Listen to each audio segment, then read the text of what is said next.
Ravi de vous retrouver pour ce nouveau numéro du Dessous des cartes. C'est le genre de paysage dont on rêve lorsqu'on est confiné en ville, dans un appartement.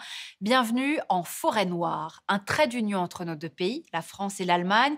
Tout près de Strasbourg, on trouve l'une des plus grandes forêts allemandes, réputée pour ses pins et pour ses cours d'eau cristallins. Vous l'aurez compris, aujourd'hui, nous allons prendre un bon bol d'oxygène dans les forêts du monde. Un patrimoine forestier que l'homme a surexploité. 40% de la déforestation mondiale est imputable à 4 secteurs: l'huile de palme, le bois et les produits à base de papier, le soja et l'élevage bovin. Sauf qu'il y a aujourd'hui une conscience qu'il faut protéger les forêts comme un bien précieux. La déforestation continue dans certaines régions du monde, nous le verrons, mais dans d'autres, à l'inverse, on protège et on replante des forêts parce qu'elles concentrent pas moins de 80% de la biodiversité terrestre, parce qu'elles sont ce qu'on appelle des puits de carbone, qu'elles permettent de subvenir aux besoins de plus d'1 milliard de personnes et encore bien d'autres atouts, vous allez voir. Tout de suite, voici le dessous des cartes des forêts du monde. Sur notre globe terrestre, des taches vertes si familières: sapins et bouleaux sibériens, feuillus d'Europe, jungles d'Afrique, séquoias et sycomores d'Amérique du Nord, immense Amazonie. Les forêts peuplent notre planète de toute leur diversité. Au total, elles occupent un tiers environ des terres émergées. Mais vous le voyez, leur répartition est inégale selon les régions du monde, et cela s'explique tout d'abord par le climat.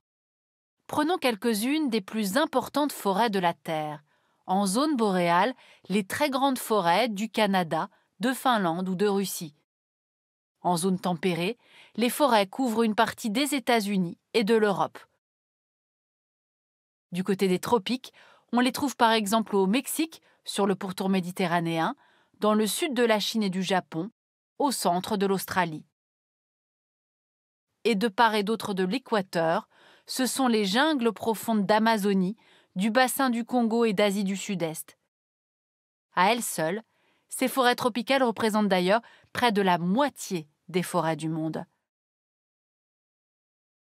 En termes géopolitiques maintenant, ce sont ces 10 pays qui concentrent les 2 tiers des forêts de la planète. La Russie, le plus vaste État du monde, est aussi celui qui a la plus grande couverture forestière de la planète, devant le Brésil et le Canada. Au total, il y a aujourd'hui 4 milliards d'hectares de forêts, alors qu'au milieu du 19e siècle, elles couvraient 5 milliards d'hectares.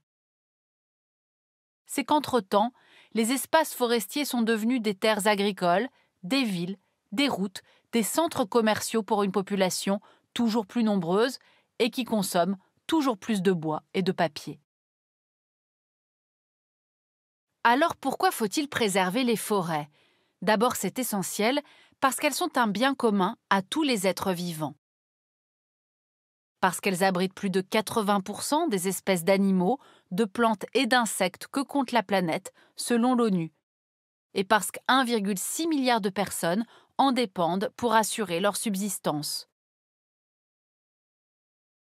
Les forêts primaires, que vous voyez ici en jaune sur la carte, sont restées à l'écart de toute activité humaine. Elles sont particulièrement précieuses pour la biodiversité, pour les peuples autochtones qui y vivent sans les surexploiter, et aussi pour limiter le réchauffement de la planète. Et puis la forêt nous rend d'autres très nombreux services. Elle nous fournit du bois de construction et de chauffage, des endroits pour se promener ou pratiquer des rites religieux. Elle empêche l'érosion des sols et assainit l'eau. Et puis bien sûr, les forêts nous permettent de respirer. Voici comment. Grâce à la photosynthèse, les arbres absorbent le dioxyde de carbone, le CO2, de l'atmosphère et rejettent de l'oxygène. Le stock de carbone ainsi piégé par la matière vivante de la forêt s'appelle la biomasse. Cette biomasse forestière constitue le 2e plus grand puits de carbone de la planète, juste derrière les océans. Alors regardons à présent comment se répartit ce stock de CO2 dans le monde. Les forêts d'Asie du Sud-Est, d'Afrique et d'Amérique du Sud, avec les plus fortes densités de CO2 par hectare, sont les poumons verts de notre Terre. Or aujourd'hui, ces forêts si précieuses sont menacées de toutes parts. Ce sont justement ces régions tropicales que vous voyez à présent en rouge sur la carte qui ont perdu le plus de forêts entre 1990 et 2015, avec la disparition de centaines de milliers d'hectares boisés. Au total, sur cette période, l'équivalent de 800 terrains de football de forêt ont disparu chaque heure de la surface de la planète. Alors même si la déforestation a ralenti ces dernières années, la menace n'a pas disparu. D'abord parce que quand les forêts rétrécissent, leur capacité à garder prisonnier le CO2 diminue. Ensuite parce que les forêts qui sont brûlées dégagent des gaz à effet de serre très nocifs pour le climat. Conséquence, le déboisement est une cause majeure du réchauffement climatique. 1/5 des émissions de gaz à effet de serre provient de la destruction des forêts. Alors pour mieux comprendre les enjeux de la déforestation, nous allons d'abord nous pencher sur le cas du Brésil. Le Brésil abrite plus de 60% de l'Amazonie, la plus grande forêt primaire au monde. Regardez en rouge la progression des déboisements en Amazonie ces dernières années. Et depuis l'arrivée au pouvoir du climato-sceptique Bolsonaro à la présidence en janvier 2019, toutes les mesures prises pour la protéger tombent les unes après les autres. En 2019, plus de 9000 km² ont ainsi été déboisés en Amazonie brésilienne, une augmentation de 85% par rapport à 2018. Les causes de cette déforestation sont multiples. La principale, c'est l'agriculture industrielle intensive, axée sur le soja et le bétail pour l'exportation et sur les agrocarburants. Ensuite, la construction de routes et de barrages, l'exploitation des mines et enfin le commerce du bois et les incendies. À présent, changeons de continent et dirigeons-nous vers le bassin du Congo. Il abrite la deuxième forêt primaire du monde, avec des espèces uniques comme le bonobo ou cet arbre, l'Afrormosia. Une forêt en danger, car ici aussi la déforestation avance, comme vous pouvez le voir sur cette carte en rouge. D'abord à cause de la culture industrielle à grande échelle de l'EVA, qui sert à fabriquer le caoutchouc. S'y ajoute le commerce illégal de bois précieux à destination de l'Europe, de la Chine et des États-Unis. Et puis surtout, la forêt congolaise souffre de la pauvreté des populations. Pour se chauffer et faire la cuisine, les plus démunis ont un besoin vital des produits de la forêt et de charbon de bois qu'ils consomment en grande quantité. Réduire l'exploitation de la forêt congolaise suppose donc aussi de réduire la pauvreté et de s'appuyer sur les populations locales et sur les peuples autochtones. Alors précisément, voyons maintenant ce que l'on peut faire pour sauver les forêts avant qu'il ne soit trop tard. D'abord, reboiser. Selon le GIEC, il faudrait planter 1 milliard d'hectares de forêt pour limiter le réchauffement climatique à plus 1,5 degré, ce qui est l'objectif de la COP21, rappelons-le. Vous voyez en vert sur la carte les pays qui ont le plus augmenté leur couverture forestière entre 1990 et 2015. La Chine, avec sa grande muraille verte de millions d'arbres plantés depuis 1978 pour stopper l'avancée du désert de Gobi au nord du pays. L'objectif est de créer une ceinture végétale de 4500 km de long qui a permis le retour des pluies et a diminué les tempêtes de sable. Le problème, c'est que la monoculture de peupliers ou de pins rend cette forêt vulnérable aux maladies et aux insectes. Aux États-Unis, la forêt a aussi repris ses droits, même si l'arrivée de Donald Trump freine le mouvement depuis 2017. Plusieurs États de l'Union européenne, France, Espagne, Italie, ont également vu leur forêt grandir avec des situations diverses.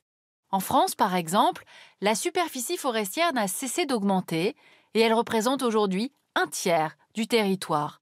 En Espagne, les forêts traditionnelles reculent au profit de monocultures intensives d'eucalyptus qui ne protègent pas la biodiversité. Ce qu'il faut comprendre, c'est que reboiser ne suffit pas. La préservation des anciennes forêts est primordiale en Europe, comme partout dans le monde, car un hectare replanté n'aura jamais la richesse écologique d'un hectare de forêt primaire. À la frontière de la Pologne et de la Biélorussie, voici la forêt de Białowieża, inscrite au patrimoine mondial de l'UNESCO, la dernière forêt primaire du continent. Elle a 10 000 ans et reste préservée de l'influence humaine. Pourtant, victime d'abattage massif par des entreprises polonaises, elle a été sauvée de justesse par la mobilisation de militants écologistes et par une décision de la Cour européenne de justice. Autre sujet important pour l'Union européenne, elle a fait voter des lois sur le commerce illicite du bois tropical qu'elle doit maintenant faire appliquer. Et pour les consommateurs partout dans le monde, ce label FSC certifie que les meubles ou le papier que nous achetons proviennent d'une filière de production qui respecte vraiment toutes nos forêts. Et puis enfin, planter des arbres dans les villes où vit aujourd'hui plus de la moitié de la population mondiale est désormais une urgence. Enfin, pour terminer, savez-vous qu'il existe des études très sérieuses qui démontrent que se promener dans une forêt a un effet sur notre santé? Toucher l'écorce des arbres, respirer l'humus. Ainsi, au Japon, le Shinrin-yoku, autrement dit le bain de forêt, a été reconnu officiellement comme thérapie médicale. De même, aux États-Unis, le tree hugging fait fureur, autrement dit le câlin avec un arbre. Et même en France, on parle de sylvothérapie. En d'autres termes, et comme l'écrit si bien l'écrivain explorateur Sylvain Tesson dans son livre Les forêts de Sibérie, tant qu'il y aura des cabanes au fond des bois, rien ne sera tout à fait perdu. Pour aller plus loin, tous les ouvrages, et notamment celui-ci de Francis Allais, botaniste, biologiste et dendrologue, ce qui signifie spécialiste des arbres. Sans oublier le numéro 54 de l'excellente revue Carto, L'avenir des animaux, biodiversité et crimes environnementaux, sous la responsabilité de notre confrère Guillaume Fourmont. Ainsi s'achève ce nouveau numéro du Dessous des cartes. Rendez-vous bien sûr la semaine prochaine, même endroit, même heure. Et d'ici là, n'oubliez pas notre site internet arte.tv. À bientôt.